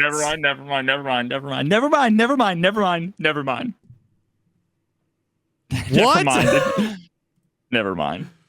Anyways, I don't even know what that means. Leave a comment down below. Yeah. Educate me. So, but at the same time, nobody wanted it in the game. Like, even if you were like, it's not that big, it doesn't make that big of a difference. I don't think anybody thought that training my earlobes to hear farther away, whether it's 2%, 20%, or 200%, was a good idea anyway. So it's just gone, which is a W. And then they added a metric butt ton of new quests to the game. They added 4 new quest lines. Now, some of them get a little monkadoodle. Like, one of the quest lines is called Nostalgia, and it's only for EOD members. They're the only ones that get it. And then there's another. Oh, I get it. Yeah. Okay. So actually, because listen, we're sorry we fucked you in the ass. Yeah. There's one quest line from Fence that gives you the Mark of the Unheard, which is the radio that makes all scavs not shoot at you if they're from 60 meters away. But that only works in PvE mode now. But the quest to get it is also in PvP mode. So that was weird. Then there's another quest line that they added where you can get the bigger pockets that you get with the Unheard edition. The Unheard edition, their pockets are like a scav vest. It's a 1x1, a 2x1, a 2x1, and a 1x1. Someone took resources, actual legitimate. This isn't like, but this guy should have worked on this. It was someone's job to implement the quests so that we have to take the time to earn something. They charged other people. Yeah. So, well, that was the thing, is after they did that, after they did the Unheard and everyone was like, this is bullshit, then they were like, well, we're going to let everybody get it though. You know what I mean? So you don't have to buy it. Anyways, so those are the quests. Oh, and then also another quest line that's Doom, like Doom, the game Doom inspired, but I don't have it. It's called Hell on Earth. And you have to like build like a shorty double barrel shotgun, which is, and like a bunch of the flavor text is like in reference to Doom. And like you build this shorty double barrel shotgun and then you have to go kill some cultists with it. Like, but I don't have that quest line and a bunch of people do. And I don't know why I don't have it. Like, I don't know if it's a bug or not, but I don't know what's at the end of that. But it's only for standard edition. Yeah, see, we've been trying to figure it out, but we can't. People with EOD have it, people with Unheard have it, people with standard edition have it, people have it in PvE, and people have it in PvP. But then also a bunch of us don't have it. And so we can't figure out if there's like a reason or if it's just a bug, like just like straight up a bug. But the quest nostalgia is the quest line is pretty cool. Because the first quest is, so the quest line is all basically about different nostalgic periods of Tarkov. And the first quest is kill 10 people on factory with a Zabralo, a Kiver, and an M4. Which is like... Is that why I came into your stream? I commented on your YouTube stream like 2 days ago or whatever. Yeah. And you killed a dude who was rocking a Zabralo. Yeah. And I literally thought to myself, yo, what the fuck is this 2018? Yeah. A guy on factory wearing a fucking fort because no one wears them. Or at least last time I played, no one was wearing them. Do you think so? Was he doing the quest, you think? Yeah. That quest happened and factory filled up 6-mans, full lobbies. Everyone had an M4 and a Zabralo and a Kiver. It was sick. It was kind of sick. Now, the only toxic thing about it is you get one Zabralo and you can't get a Zabralo. They give you one? They give you one. And then you can barter for one only if you have completed the quest long line. And the barter is like 4 million rubles. And you can only barter for one every 3 hours. So it was like, if you died, you were SOL. Now, me and Valiant we were basically like, we would hop in, kill one dude, grab his Zabralo, and then just leave. And then we built up like 5 or 6 and then finished out the quest with the 5 or 6 that we had. How many did you have to kill? 10. But because me and Valiant were doing it together, it like cut in half, the amount of, if you solo, there were a few people that did in like 3 raids, you know what I mean? But it was funny. But the funny thing was, after a few hours, factory was either Zabralo, Meta M4 Kiver, or completely naked with a double barrel because people were trying to farm Zabralos. Because if the Kiver no face shield, then you just schwack a dude. I was gonna say a Mosin with like fucking PS or I don't even remember the. So that one was funny. Quality standard was one where you had to go get a LEDX on labs. God, okay, you know what they should have done? This is the last thing. They should have done this on factory, where in the last 5 minutes of factory, the scavs had like a 90% chance of spawning with forts. Remember that? Yes. Like the scavs would wear the forts. That's where I got all of my forts from. Were from scavs in late factory. Yo, that's where you used to get gazelles and Zabralos. Yeah, was a late raid scavs. That actually would have been a really great idea. Yeah, so the next quest was like a labs nostalgic quest where there were these static spawns for these red LEDXs. And so then it was just like tons of PvP on labs, like back in the day. Then there was one you had to shoot something up. Oh, then there was one where you had to kill 10 things on customs with Vershala's golden TT. And like the flavor text was like, the factory runs were amazing. Your stories made my memory come flooding back. But when the gunfights were one thing, but when the bandit leaders showed up, that's when it got real hot. Reshala was the first one to show up, bragging about his golden TT. Back then, everyone had one of these in their holster. But now, for some reason, the demand for the TTs is going down. Can you remind everyone of what kind of weapons real men fight with? So was that a reference to, but then the Fire Nation attacked? Because that's all I heard. Maybe. Well, it was a reference to the fact that Reshala was the first scav boss. But then the Scav Nation attacked. Yeah. I don't even know what that's from. Was that from Avatar? I've never seen it. Yes. I've never seen either Avatar. Then there was one where you had to get something from Interchange. Then there was a quest called Viewer, and here's the flavor text. Hey, soldier, I've met some rookies recently here in Tarkov. They say people don't watch everything on tape anymore. They watch it live, program stories, and some even show their everyday life nonstop. They even said a bunch of civilians are watching Tarkov's activities live. It seems that the whole world is interested in our city. So it was a quest about live streaming. Yeah. So then you had to go plant a bunch of cameras around. Yeah. Then you had to go to Shoreline and get something. They had to turn it. So the nostalgia quest line, like none of the quests were too toxic, except for maybe getting the Zabralos for the very first one. And there were quite a few of them in there that were like, oh, this is kind of funny. Like, it was just actually kind of nostalgic in some ways. Then there were some quests for. I'm just gonna read the first two. So there was the Big Pockets quest line. I'm not done with it yet, but the first quest is eliminate 15 enemies that are wearing a 20 plus container size backpack, which was just a new qualifier for a quest. What? Yeah. What? But I have to ask, I'm sure you didn't read it, but does the flavor text explain, like, yo, fuck JanSport, we're putting them out of business? You're like, what? Hey, bro, my friendly competitors are poaching my customers. They want to declare a trade war on me. Then my answer has to be very serious. I found how they transport their goods. They hire guys with big backpacks. Take care of those mules, will ya? But it was scavs or PMCs. It was any target.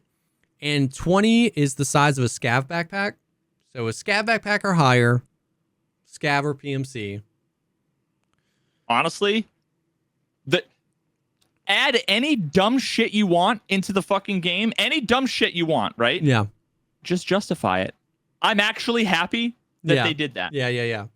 It wasn't awful. You could complete it super passively. It was just like, I had just never seen that as a qualifier for a quest, the size of the backpack, because, I don't know. So it wasn't like hard. Just play Tarkov enough and you're going to find even enough scavs with scav backpacks or scav boss or whatever. Yeah. And then the next quest is called Circulate, which is sell 250 backpacks or tactical rigs to Ragman. 250? Can you just buy them? Mm-hmm. Yeah. Hell yeah. So I spent half of my day just buying every tactical rig or backpack I could buy with cash, just buying them and selling them back. And I got all 250 today. Which is like, they're in conflict where like they couldn't have made it 250 found in raid because that would have taken forever. But then if they make them found in raid, they have to make it low, but they didn't want to make, like, it was so interesting. It's just the kind of the push pull, but once again, not inherently too toxic. It only even costs like 2 or 3 million rubles. It didn't even cost, because you sell it back, so it didn't even cost me like a tremendous amount of money. But it was just like, the quest was basically hand me 2 million rubles and wait 6 hours, because I kept having to wait till the next reset to buy more rigs. That's even worse than the quests where you could cheese them in the past, where you could just buy. Yeah. And then you got to do some weird stuff where you have to kill 5 bosses, but while wearing one of the goons' armor. And then what's old pattern? What is it? What kind of armor do they have? They have, so you can either wear Bird Eye's rig, which is just a rig and then whatever armor you want, or the Big Pipe and Knight both have armored rigs, class 5 armor plates. They're both good rigs. And you can buy those rigs on the flea. They won't have class 5 plates in them, but you can buy the rig and then put whatever plates you have available and then still like work on the quest. So it's not that toxic. Just interesting. And then hand over 15 bitcoins and you get the big pockets. Is the plural of bitcoins, or is it I always just assumed it was Bitcoin. I don't know. The wiki says hand over 15 physical bitcoins. But that's a fascinating question. The plural of Bitcoin is bitcoins. The more you know. I hate that. I refuse to acknowledge it, just like I refuse to acknowledge that it's GIF and not GIF. I reject your reality and substitute my own. Yeah. Yep. But yeah, so new quest lines, pretty cool. Nothing too like horribly classic BSG toxic. They all seemed like you can get through them if you want to. It was just a little all over the place, where like if you have Unheard, I don't know if you have the big pocket quest because you already have the big pockets, and then if you don't have EOD, you don't have the nostalgia quest. But then the nostalgia quest line didn't lead to anything. They had said before that they were going to add like EOD specific armbands or clothes. So then there was this whole quest line that was all nostalgic and only for EOD, but then it didn't lead to anything. And then I don't have another quest line that I'm supposed to have that other people have. So it was kind of like a little weird, but overall, the patch was a W. The wish list is cool. The new tasks are cool. Getting money back for when a cheater gets banned is cool. The survey system, there have been no surveys yet, but the survey system is cool. So ultimately, W.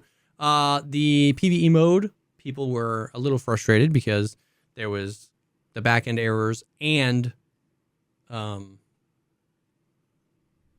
the performance issues. But I don't know. Ultimately, it just kind of feels like, like we said earlier, it's just,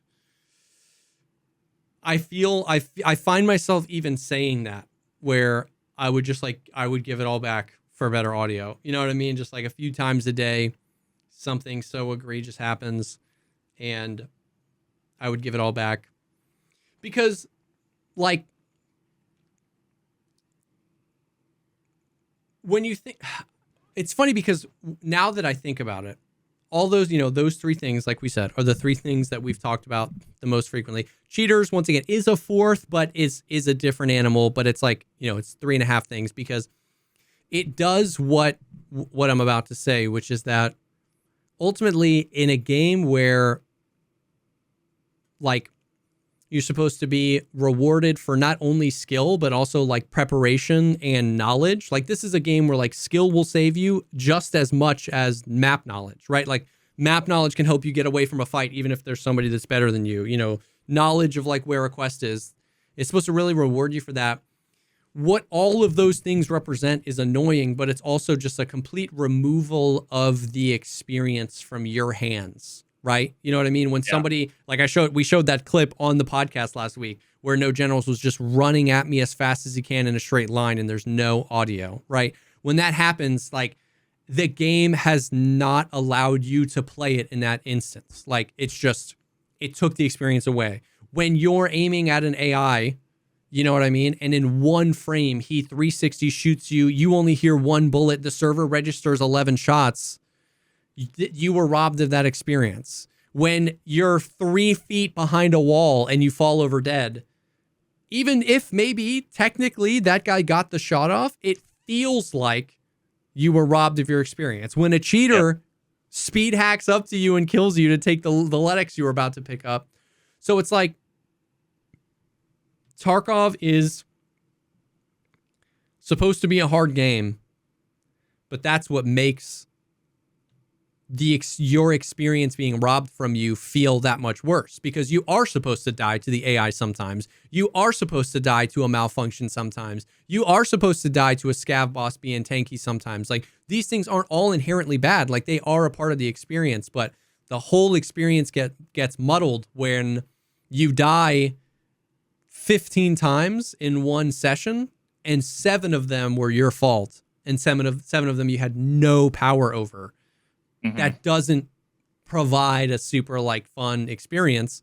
And so, as much as I am excited when these patches comes out, and as much as I will always call a W with things like the wish list and the compensation and the recoil changes and the vaulting and the inertia changes and the, like, I'm going to call those things the W, it doesn't restore any of the, like, it doesn't lessen the amount of times the game decides for me I don't get to play.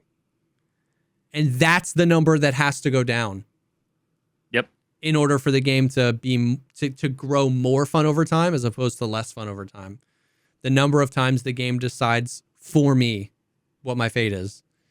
Yeah. Yeah. I mean, and I think that, like, they could keep adding cool stuff that gets you excited, and that cool stuff that gets you excited is going to be cool for only so long before the coolness fades. Yeah. And then the frustrations take over and make it monotonous. The problem is that, like, as of right now, what they're doing is they're adding a cool thing right when your cooldown's about to reset. Yeah. When you're like, this sucks. I'm really okay, you know, right as you're about to break up, they bring you flowers, you know? No, it feels like that. Yeah. Sometimes. For sure. So, yeah, I don't know.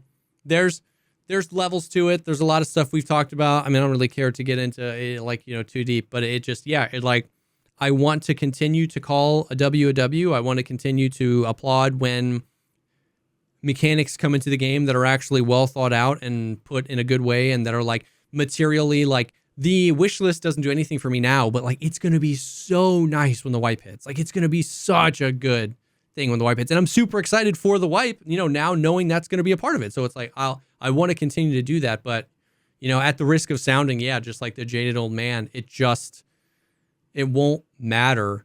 And I come back to it because it's my job, right? Like, you know what I mean? Like, that's what I do for a living, and I have fun, and we goof around, and I was playing with No General Stay, and we had a blast, but, you know, it's just, you know, and, you know, people wonder why the raids feel dead at the end of a wipe. You know what I mean? Because it's like, why? You know what I mean? Why continue to do that? So I don't know. So friggin' we'll see. 1.0 is coming soon, so they're gonna fix it all before then, certainly. Yep.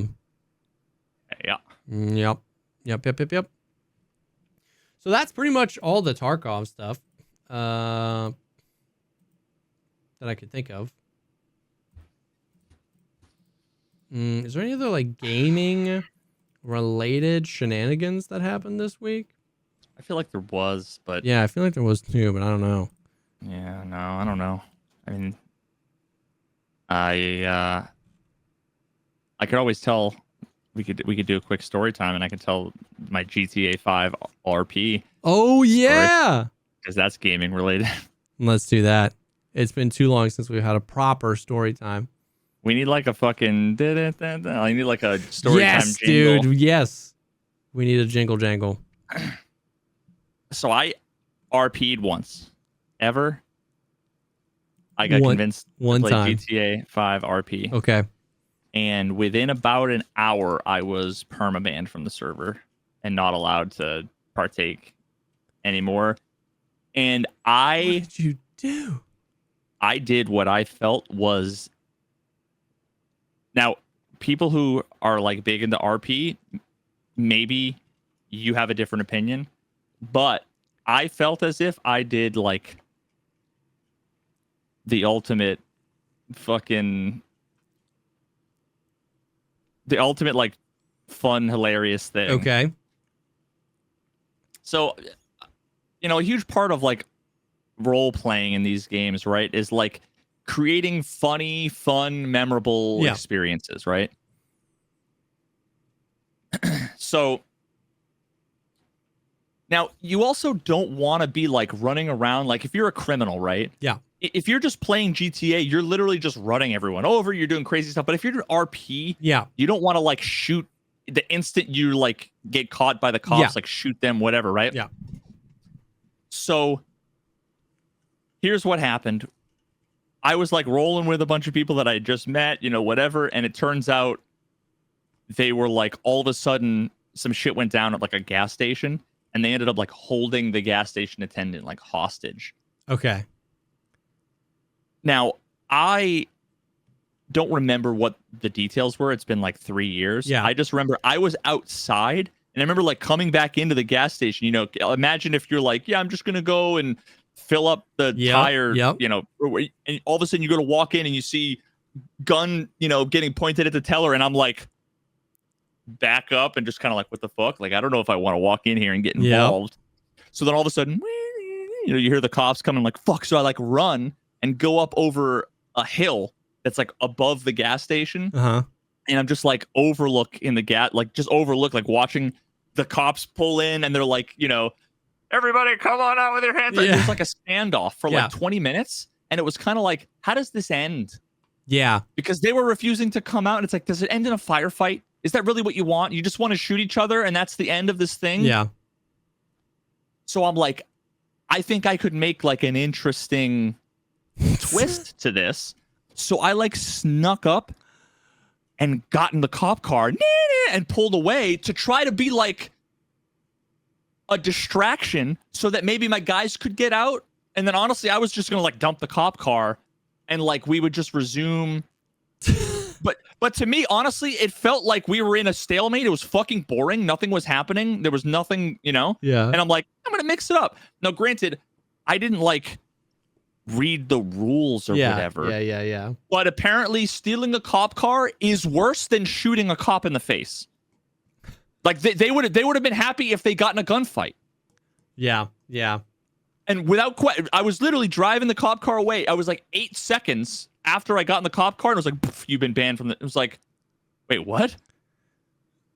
With like they wouldn't talk to me, no discussion, That's what I was going to say. Were you able to talk to them after? No.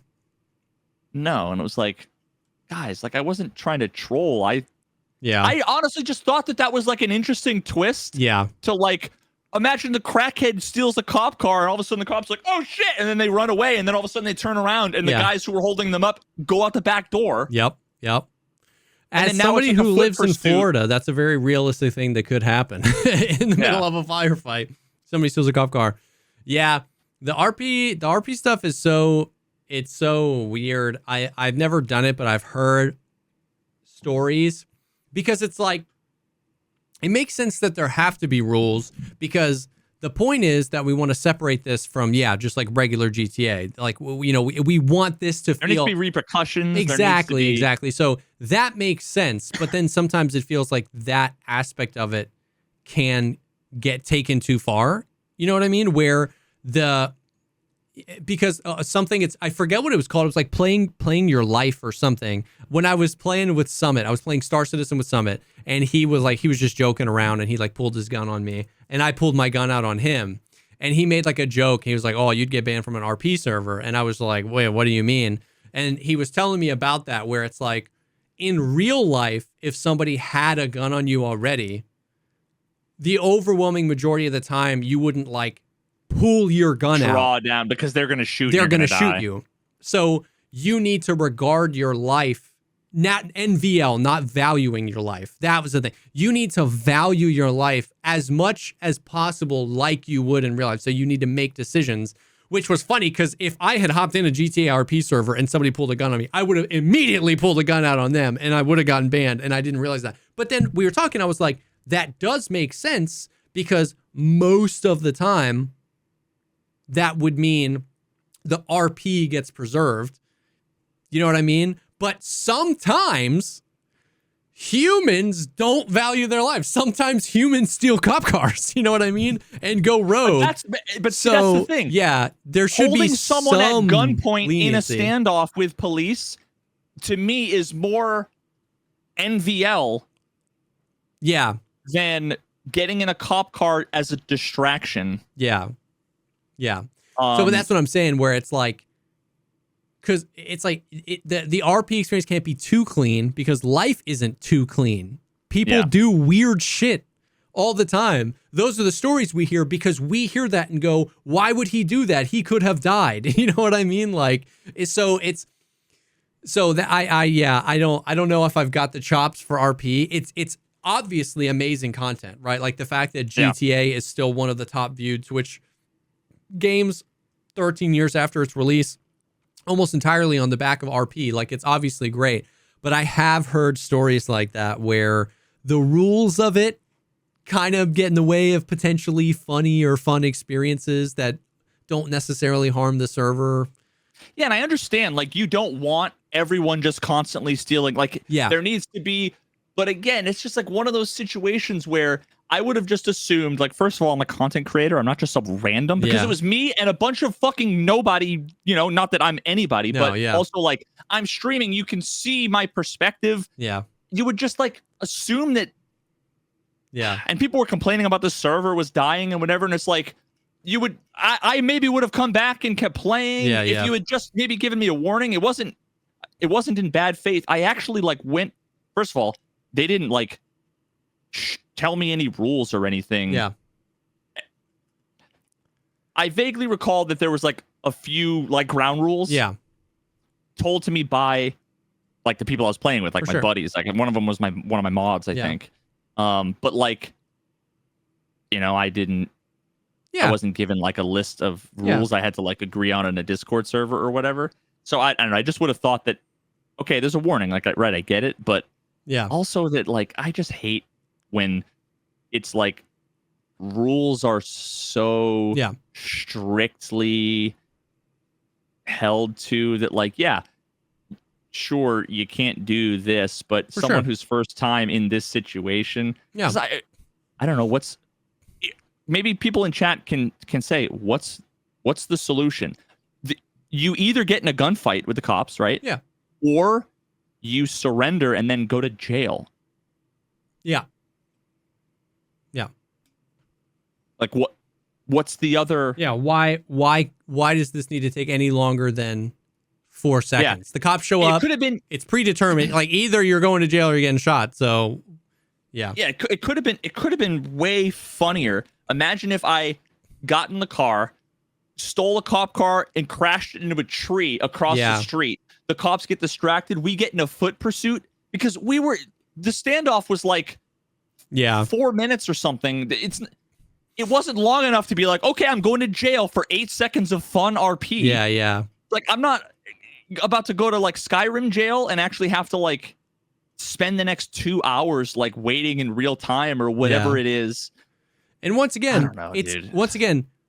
I understand why the rules exist and that they should exist. It's just like, and once again, I have no idea. I'm not talking about any particular server. I've never RP'd, but what I'm just saying from an outsider's perspective, it's like the rules absolutely need to exist so that the server doesn't go crazy. But some leniency, you know what I was thinking when you were describing that?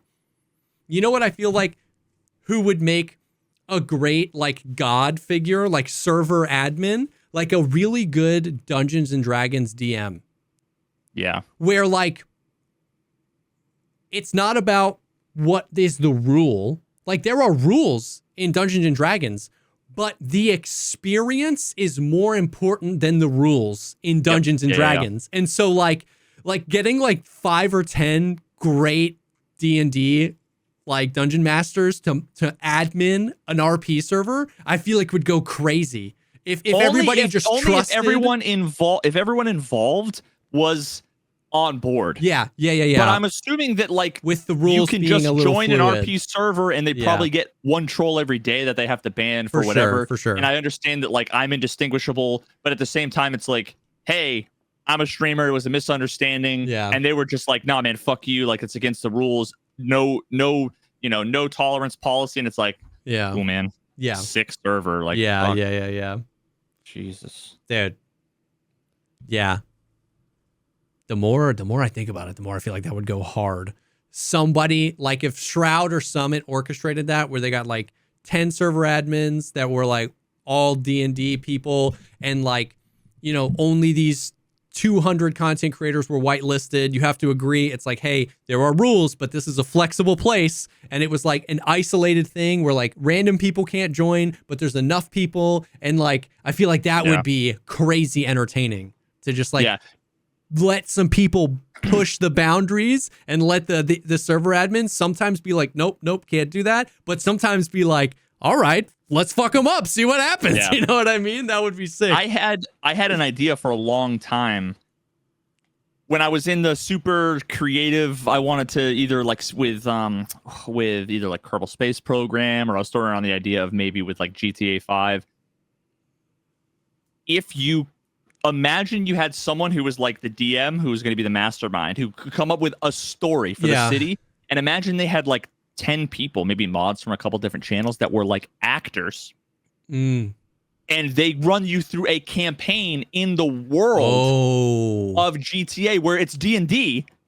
Maybe you even have to do dice rolls and shit, but you're using that as the mechanic for the setting and the environment, and almost kind of like would be Baldur's crazy. Gate. Yeah. You could kind of make it turn-based as long as everybody was on, you know, it wouldn't be an open server. It would be like a highly curated experience.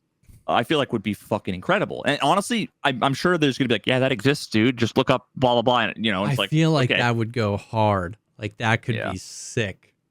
And there's also mods. I started to look into this, and I'm like, because I mentioned this to my chat like 2 years ago, and they were like, oh, there's these mods that do this and that. And I was like, I started to look into the mods, and then got overwhelmed with the thing, and then basically ended up being like, this is too much work.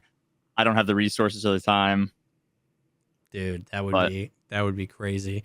Because that's the thing. Like, I don't want to say that D&D lacks, because obviously, I wouldn't call it lacking. Your imagination is the playground, but being able to attach it to some visual component could also be cool. I.e., Baldur's Gate. Right? It's a phenomenal game because of that, because it retains so much of the core of what D&D is, but then also like, you know, attaches it to a visual style. So being able to potentially kind of customize that in a game where, you know, servers are highly customizable, and then you can get a bunch of people to like participate. That would be nuts. Honestly, this is like a super TM, but like I could probably like hire someone right now to like start writing a campaign for like GTA 6. Oh yeah. And like on day one, we could come out with like a fucking whole thing, and it would probably be like, done right. That's like a bajillion view. 100%. 100%. Yeah.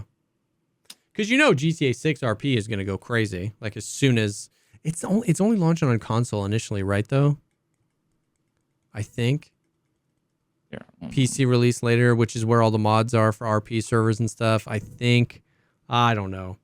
Really? Anyways, GTA 6 RP one day is gonna be pretty crazy. Pretty crazy.